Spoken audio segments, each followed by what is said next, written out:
هاي، اخباركم ايه؟ عاملين ايه؟ معانا النهارده مشكله جديده. واحده بتحكيها، بتقول اللي هي كل يوم بتندم على اختيارها لما وقفت قدام اهلها علشان اتجوزت اللي بتحبه، وهما كانوا رافضين للاسف. وهو خيب كل توقعاتها، وكل الكلام اللي هما قالوه طلع صحيح. وكانت الناس بتخاف منه وبيقولوا عليه مش كويس، وانه انسان بيشرب وبيعمل حاجات وحشه.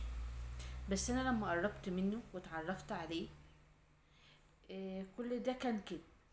يعني هي شافت اللي هو كل الكلام اللي كان الناس بيقولوا عليه دون كله كذب. هو انسان كويس، وكل حاجة من ايه، من كلامه معاه، وما صدقتهمش.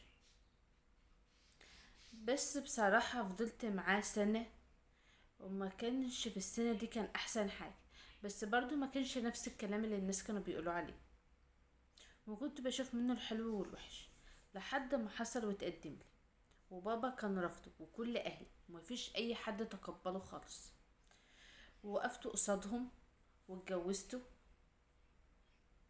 وفعلا اتخطبوا واتجوزوا وكل حاجة. وباباها قال لها مادام انت اخترتي، انت اللي هتدفعي التمن اختيارك. وانا شغالة في معمل تحاليل. بقى هو ايه، بيستنى قبضي.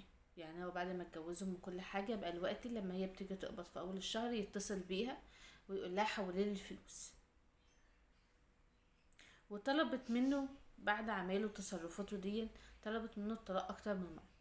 بس هو كان بيهددها، كان بيقول لها اللي هو ما كانش هيخلي بعد كده، مش هيخلي حد يبص في وشك، ومش هتعرفي تعملي حاجة.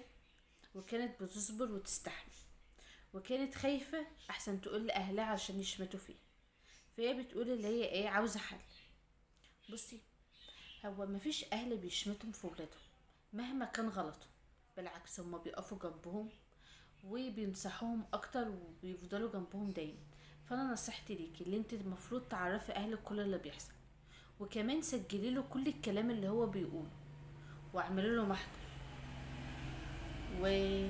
واهلك هيقفوا جنبك اكيد. بس اللي انت تفضلي تستحملي، هو ممكن اصلا وانت عايشه معاه ممكن يعمل فيك اي حاجه، بدل هو اصلا واحد بيشرب وبيغيب عن وعيه. هتستحملي اكتر من كده ايه لما يقتلك مثلا؟ هو انا بالنسبه لي ده الحل، اللي انت تعرفي اهلك وتسجلي له وتعملي له محضر وتطلبي منه الطلاق، واهلك اكيد هيقفوا جنبك. لو المتابعين اي حد فيهم عنده رأي تاني، هي كده كده بتشوف التعليقات وهتشوف اللي بالنسبة لها كويس وهتعمله. باي.